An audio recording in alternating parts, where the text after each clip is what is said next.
அல்லாஹ்வுடைய தூதர் ஸல்லல்லாஹு அலைஹி வஸல்லம் உடைய வாழ்க்கையை பாருங்கள். ஆயிஷா ரலியல்லாஹு அன்ஹா சொல்லுகிறார்கள், நான் உணவை சாப்பிடுவேன், அந்த உணவில் சில பகுதியை கடிப்பேன். அல்லாஹ்வுடைய தூதர் உடனே அதை வாங்கி கொண்டு நான் கடித்த இடத்திலேயே அல்லாஹ்வுடைய தூதரும் கடிப்பார். சுப்ஹானல்லாஹி ரப்பில் ஆலமீன். எப்படிப்பட்ட அன்பு பரிமாறப்படுகிறது பாருங்கள். அந்த வார்த்தை, அந்த அன்பை சொல்லுவதற்கு எனக்கு வார்த்தை தெரியவில்லை தமிழில். இங்கிலீஷில் சொல்ல வேண்டும் என்றால் ரொமான்ஸ்னு சொல்லலாம். இஸ்லாம் அதற்கு தூரமானது இல்லையே. கணவன் மனைவியுடைய வாழ்க்கையில் அது சேர்ந்தது தானே. எப்படிப்பட்ட ஒரு முன் உதாரணம் பாருங்கள். அல்லாஹ்வுடைய தூதர் நான் எந்த இடத்தில் வாய் வைத்து கடித்தேனோ அதே இடத்திலே அல்லாஹ்வுடைய தூதர் ஸல்லல்லாஹு அலைஹி வஸல்லம் அதை வாங்கி கடிப்பார்கள் என்று அல்லாஹ்வுடைய தூதர் ஸல்லல்லாஹு அலைஹி வஸல்லம் உடைய மனைவி சொல்லுகிறார்கள். உணவு பரிமாறப்படும், அன்பு பரிமாறப்படும், அதோடு பாசம் பரிமாறப்படும், அதோடு தங்களுடைய காதலும் பரிமாறப்படும். இவர்களுடைய வாழ்க்கை ஒவ்வொரு நாளும் திருமண நாள் தான். இவங்களுடைய வாழ்க்கையில் ஒவ்வொரு நாளும் திருமண நாள் தான். இன்னைக்கு 2 மாசம் தான் நமக்கு இந்த சந்தோஷம், 3 மாசம் தான் நமக்கு இந்த சந்தோஷம். 2 மாசம் எதை சமைச்சு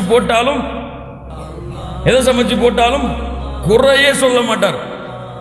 நல்லவே இல்லைன்னாலும் நல்லதா இருக்கும் பாரு. ஒரு 4-5 வருஷம் அல்லது 5 வருஷம் சமைச்சு கழிஞ்சு போச்சுன்னா ஏதாவது சாப்பாடு வச்சு குறைன்னு சொன்னா அவ்வளவுதான். என்ன நடக்கும்? அங்கே என்ன ஆகும்? சாப்பாட்டில் உப்பு இல்லைன்னா நடக்கிற சண்டை என்ன? ரசத்துல புளி அதிகமா போடலன்னு சொன்னா சண்டை என்ன? இன்னைக்கு முஸ்லிம் சமூகத்தின் மத்தியில் அதுக்காக தலாக் இந்த நிலைக்கு சமூகம் தள்ளப்படுகிறது என்றால் அல்லாஹ்வுடைய தூதர் முஹம்மது ரசூலுல்லாஹ் ஸல்லல்லாஹு அலைஹி வஸல்லம் அவர்களுடைய குணத்தை பற்றி சொல்கிறார்கள். மா ஆபன் நபியு ஸல்லல்லாஹு அலைஹி வஸல்லம் தஆமன் கத்து. அல்லாஹ்வுடைய தூதர் ஒருபோதும் உணவை குறை கூறியதே கிடையாது. பிடித்திருந்தால் சாப்பிடுவார்கள், பிடிக்கவில்லை என்றால் விட்டு விடுவார்கள். பிடித்திருந்தால் சாப்பிடுவார்கள், பிடிக்கவில்லை என்றால் அதை விட்டுவிட்டு மற்றதை சாப்பிடுவார்கள். குறை கூறி சமைத்தவர்களுடைய உள்ளத்தை அல்லாஹ்வுடைய தூதர் காயப்படுத்த மாட்டார். அவ்வளவு நேரம் சிரமப்பட்டு அடுப்பிலே வெந்து வேர்வையெல்லாம் வடிந்து ஓடும் அந்த நிலையிலே சமைத்து வைப்பால் தங்களுடைய மனைவி. ஆனால் ஒரு நிமிடத்தில் அவர் வார்த்தையால் ஒட்டுமொத்த உள்ளத்தையும் காயப்படுத்தி விடுவார். அதனால் மனைவி சமைத்தால் அந்த மனைவியுடைய சாப்பாடு சரியாக இல்லை என்றாலும் நீங்கள் புகழ்ந்து பாருங்கள்.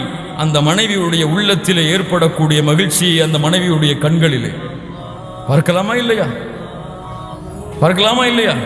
இதில் அடிக்கடி இந்த மாதிரி சம்பவங்கள் சொல்லும் பொழுது ஒரு நகைச்சுவையை நான் கூறிக்கொள்ளுவேன். இப்படித்தான் ஒரு இமாமுடைய பயானை கேட்டுக்கொண்டு உணவு சமைச்சால், மனைவி சமைத்தால் அதை புகழுங்கள் என்று கேட்டுக்கொண்டு ஒரு மனிதர் இன்னைக்கு போய் நம்முடைய மனைவி சமைச்சதை புகழ்ந்துருவோம், இவ்வளவு காலம் இப்படி இருந்துட்டோமே, இப்படியும் ஒரு சந்தோஷம் இருக்கான்னு கேட்கறதுக்காக வீட்டுக்கு போறார். அவசரமா போய் அவருக்கு முன்னாடி உணவு விரிப்புகள் வைக்கப்படுகிறது. வைத்தவுடன் நல்லதா இருக்குது சாப்பாடு, அதை எடுத்து சாப்பிட ஆரம்பிக்கிறார். அவ்வளவு மகிழ்ச்சி, சந்தோஷம். மனைவி முகத்தை பார்க்கறாங்க, கணவன் முகத்தை, அவ்வளவு மகிழ்ச்சி பொங்குது. சாப்பிட்டு முடிச்சோம், என்னதான் இவர் சொல்றாருன்னு பார்த்துருவோம் சொல்லி மனைவி நிற்கிறாங்க. என்ன சாப்பாடு தெரியுமா இன்னைக்கு? அல்ஹம்துலில்லாஹ், இப்படி ஒரு சாப்பாட்டை உங்ககிட்ட இருந்து நான் இதுவரைக்கும் சாப்பிட்டதே இல்லையே அப்படின்னு சொல்லி இமாம் சொன்னதை செயல்படுத்திட்டோன்னு சொல்லி அவர் சந்தோஷம் அடைகிறாரு. மனைவி முகத்தை பார்த்தா அவ்வளவு கருப்பாயிடுச்சு, அவ்வளவு கோபம் வந்துருச்சு மனைவி. என்னங்க, இவ்வளவு காலம் நான் சமைச்சு போட்டேன், அதை பத்தி நீங்க எதுவுமே சொல்லலை, இது வரைக்கும் குறை சொன்னீங்க, அதுக்காக அடிச்சீங்க, அதுக்காக திட்டுனீங்க, இன்னைக்கு தான் பக்கத்து வீட்டில் போய் சாப்பாடு வாங்கிட்டு வந்த, அதை போய் நீங்க இப்படி சொல்லிட்டீங்களா அப்படின்னு சொல்லி மனைவி கோபம் அந்த அளவு தெரிச்சிருச்சு. அதனால கன்ஃபார்ம் பண்ணிக்கோங்க, இன்னைக்கு போய் நீங்க ட்ரெயின் பண்ணீங்கன்னு சொன்னா அதை போய் நீங்க கன்ஃபார்ம் பண்ணிக்கோங்க, இது இந்த வீட்டில் சமைச்ச சாப்பாடான்னு சொல்லி. அல்லாஹ் ரப்புல் ஆலமீன் எங்களுடைய முகத்தை மரணம் வரை சிரித்தவர்களாக அல்லாஹ் அருள் புரிவானாக. கண்ணியத்துக்குரியவர்களே, அல்லாஹ் ரப்புல் ஆலமீன் அல்லாஹுடைய தூதருடைய வாழ்க்கையில் இந்த உதாரணத்தை வைத்திருக்கின்றான். மா ஆப ரசூலுல்லாஹ், அல்லாஹுடைய தூதர் சமைத்ததை எந்த போதும் ஒருபோதும் குறை கூறியதே கிடையாது, பிடித்திருந்தால் சாப்பிடுவார்கள், இல்லை என்றால் விட்டு விடுவார்கள். கண்ணியத்துக்குரியவர்கள், இதைத்தான் குத்துபத்துல் ஹாஜாவிலே இமாம் அவர்கள் ஓதுவார்கள். நமக்கெல்லாம் அர்த்தம் புரியாது, அதனால் ஏதோ ஓதுகிறார்கள். அல்லது அந்த பதற்றத்திலே கைகாலெல்லாம் நடுங்கும். சில பேருக்கு திருமண சபைகளை பார்த்தா அந்த நடுக்கத்தில் இதுவெல்லாம் இன்னும் நமக்கு புரியாமல் இருக்கலாம். அதற்கு பிறகு ஓதுவார், யா அய்யுஹல்லதீன ஆமனுத்தகுல்லாஹ வகூலு கௌலன் சதீதா. என்ன அழகான அறிவுரை தெரியுமா? குர்ஆனுடைய அறிவுரைகள் எல்லாம் ஈமான் கொண்டவர்களே, நீங்கள் சொல்ல வேண்டிய சொல்லாக இருந்தால் அதை தெளிவாக சொல்லுங்கள். இப்படித்தான் இது ஒரு நகைச்சுவை தான். மகிழ்ச்சியான சபைங்கிறதுனால, மகிழ்ச்சியான குடும்ப வாழ்க்கைங்கிறதுனால இதை நம்ம சொல்லிக்கொள்றேன் இடையில. இப்படித்தான் கோர்ட்டில் ஒரு கேஸ், மனைவியை தலாக் விட்டான் கணவன், அல்லது அடிச்சிட்டான். என்ன காரணம்னு சொல்லி நீதிபதிகிட்ட போய் நிற்கிறாங்க. நீதிபதி கேட்டார், என்ன உன் மனைவியை நீங்க அடிச்சிட்டீங்களாமே, என்ன காரணம், ஏன் அடிச்சீங்க, ஏன் ஒரு பெண்ணை கை நீட்டி அறைந்தீர்கள்?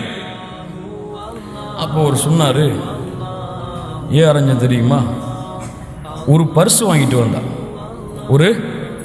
ஒரு பர்ஸ் வாங்கிட்டு வந்தா, உங்களுக்கு ஒரு அன்பளிப்பு கொடுக்க போறேன்னு சொன்னான். சரிம்மா குடுமான்னு சொன்னான். ஒரு பெரிய பர்ஸா இருந்துச்சு. அந்த பர்ஸை ஓப்பன் பண்ணான். அதுல இருந்து ஒரு குட்டி பர்ஸ் வந்துச்சு. அதை எடுத்தான். அதில் எதையாவது இருக்கணும் பார்த்தா அதை ஓப்பன் பண்ணான். அதுல இருந்து ஒரு குட்டி பர்ஸ் வந்துச்சு. அதையாவது கொடுப்பாள்னு பார்த்தா அதுல இருந்து ஒரு குட்டி பர்ஸ் வந்துச்சு. அதுல இருந்து ஓப்பன் பண்ணி கொடுப்பாளான்னு பார்த்தா அதுவும் இல்லை. அதுல இருந்து ஒரு குட்டி பர்ஸ் வந்துச்சு. அதுலயாவது கொடுப்பாளான்னு பார்த்தா இல்லை. சரி, அதுல இருந்து ஒரு குட்டி பர்ஸ் வந்துச்சு. அதுலயாவது கொடுப்பாளான்னு பார்த்தா இல்லை. அதுல இருந்து ஒரு குட்டி பர்ஸ் வந்துச்சு. அதுலயாவது குடிப்பாளான்னு பார்த்தா இல்லை. அதுல இருந்து ஒரு குட்டி பர்ஸ் வந்துச்சு. நீதிபதி சொன்னார், என்னன்னு சொல்லு, ஏன் இப்படி போய்கிட்டே இருக்கிற, உங்களுக்கே இவ்வளவு கோபம் வருத, நேரில் பார்த்த எனக்கு எவ்வளவு கோபம் வரும், அதாங்க அடிச்சேன். ஸோ இந்த மாதிரி அவர்களுடைய உள்ளம் காயப்படும்படியான வார்த்தைகள் அல்லது செயல்பாடுகள் எரிச்சல்களை ஊட்டக்கூடிய செயல்பாடுகளாக தெரிந்தால், என்னுடைய குணம் அதுவாக இருந்தாலும் அல்லாஹுடைய தூதரும் காட்டிய வழிமுறையின்படி மனைவிமார்களிடத்திலே அழகிய முறையில், அல்லது ஆண்களாக இருந்தால் பெண்களிடத்திலே அழகிய முறையில் நடந்து கொண்டால் இந்த வாழ்க்கையுடைய நிலைமை மாறும். இன்னைக்கு பல குடும்பங்களில் சண்டைகள் சச்சரவுகள்லாம் இருக்கும். இதுலையும் ஒரு நகைச்சுவை வரும். பல குடும்பங்களில் சண்டை சச்சரவுகளா இருக்கும். ஒரு குடும்பத்தில் இப்படித்தான் சண்டை சச்சரவு. மனைவியும் கணவனும் பேசுறதே இல்லை. 2-3 நாளாச்சு பேசுறதே இல்லை. கணவன் எப்போதுமே 5 மணிக்கு எழுந்துருவான். கணவன் எப்போதுமே 5 மணிக்கு எழுந்துருவான். இந்த எதுக்கு சொன்னா, கணவன் மனைவியுடைய வாழ்க்கையில் ஒரு புரிதல் இல்லை என்றால், அதாவது ஒரு கோணம் சண்டை போட்டா இன்னொரு கோணம் மகிழ்ச்சியாக்கணும், அல்லது இன்னொரு கோணம் சண்டை போட்டா இன்னொரு கோணம் மகிழ்ச்சியாக்கணும். 2 கோணமும் திருந்தா என்ன ஆகும்? இப்படித்தான் கணவன் 5 மணிக்கு எழுந்திருக்கணும் கரெக்டா. மனைவியோட சண்டை போட்டாச்சு, மனைவி எழுப்புறதே கிடையாது. மனைவிட்ட தான் பேச மாட்டானே, உடனே ஒரு பேப்பர் எடுத்து எழுதி வச்சான். காலையில எனக்கு 5 மணிக்கு எழுப்பி விட்டுருங்க அப்படின்னு சொல்லி எழுதி வச்சுட்டு படுத்துட்டான். காலையில் எழுந்து பார்த்தா 7 மணி ஆயிடுச்சு. என்ன இவன் நம்ம பேச்சை இன்னும் கேட்க மாட்டேங்கிறாரு அப்படின்னு சொல்லி குளிச்சுட்டு வந்து அந்த மேஜையை பார்த்தா அங்க எழுதப்பட்டிருக்கு 5 மணி ஆச்சு அப்படின்னு சொல்லி. புரியுதா? 5 மணி ஆச்சுன்னா அந்த டேபிள் எழுதப்பட்டிருக்கு. அவர் என்ன சொன்னாரு, காலைல எழுப்பி விட்டுருக்கேன்னு சொல்லி அவரும் பேச மாட்டார், இவரும் பேச மாட்டார். 2 பேரும் பேசாம இருந்தா இதுதான் நடக்கும்.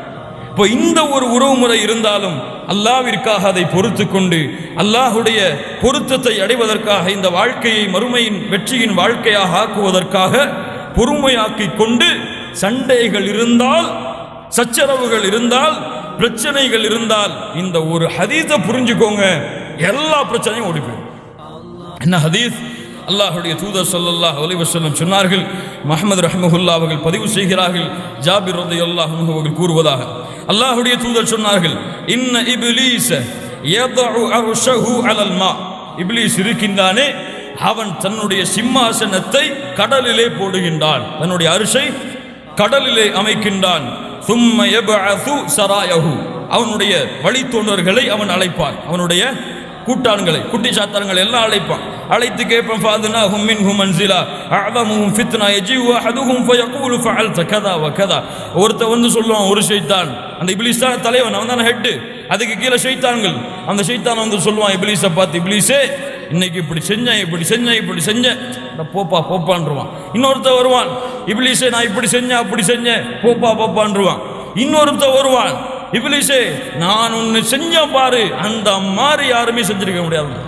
என்ன செய்வான் தெரியுமா? அல்லாஹ்வுடைய தூதர் ஸல்லல்லாஹு அலைஹி வஸல்லம் சொன்னார்கள், அவனை அப்படியே கொண்டு வந்து பக்கத்தில் உட்கார வச்சுப்பான்.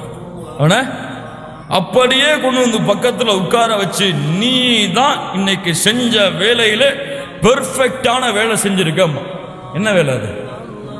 அல்லாஹ்வுடைய தூதர் முஹம்மது ரசூலுல்லாஹ் ஸல்லல்லாஹு அலைஹி வஸல்லம் அவர்கள் சொன்னார்கள், ஒரு கணவன் மனைவி நிம்மதியாக வாழ்ந்தார்கள். மா தரக்துஹு ஹத்தா ஃபர்ரக்து பைனஹு வ பைன அஹ்லி. அவர்களை விடவில்லை, அவர்கள் இருவரும் பிரியும் வரை இந்த வேலையை செஞ்சு ஒன்றும் செய்யல. கணவன் வந்து மனைவியை ஒரு வார்த்தை சொன்னான், நான் போன மனைவிட்ட என்ன அவருக்கு தான் பேச தெரியுமா, உனக்கு என்ன ஊமையா, நீனும் பேசுன்னு சொன்ன. அவர் குடும்பத்தில் தந்தையை பற்றி பேசுவார், அவர் தந்தையை பற்றி தான் அவர் பேசுவார், அவர் தந்தையை பற்றி நீ பேசுன்னு சொன்ன. இப்படியே ரெண்டு பேருக்கு இடையில சின்ன சின்ன வார்த்தைகளை தூண்டி விட்ட, நீ இவ்வளோ பேசுறியா தலா அப்படின்னு சொல்லிட்டாரு. சந்தோஷமா திருப்பி வந்து அப்படின்னு சொன்னா, அவனைத்தான் ஷைத்தான் தன் இடத்திலே ரொம்ப அருகையில பக்கத்தில் உட்கார வைப்பான். என்றால் இந்த குடும்ப சண்டைகளிலே, குடும்ப உறவுகளிலே பிரிவதில் மகிழ்ச்சி அடைபவன் யார்? ஷைத்தான்.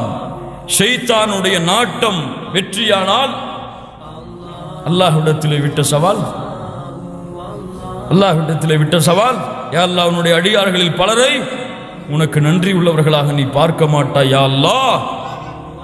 இந்த வாக்கு சித்துப்பான். இந்த ஹதீஸ் நினைச்சல் ஏதாவது பிரச்சனை வருதா, ஷைத்தான் வந்துட்டான். உஷாரா ஆயிரனும் இல்லைன்னு சொன்னா அங்கேயும் கோபம், இங்கேயும் கோபம், இங்கேயும் சண்டை, அங்கேயும் சண்டை. நான் குடும்பத்துக்கு வீட்டுக்கு போறேன், நானும் வீட்டுக்கு போறேன்னு சொல்லி வீட்டுக்கு போறேன்னா புரியும் உங்களுக்கு. இப்போ பல பேர் வீடு இங்க, பல பேர் வீடு அங்க, இப்போ அங்க அப்படியே மாறிடுச்சு. நான் வீட்டுக்கு போறேன் இவரு, நான் வீட்டுக்கு போறேன்னு பல குடும்பங்கள்ல இங்க. இப்படிப்பட்ட உறவு முறைக்கு நம்முடைய சமூகம் தள்ளப்படும்.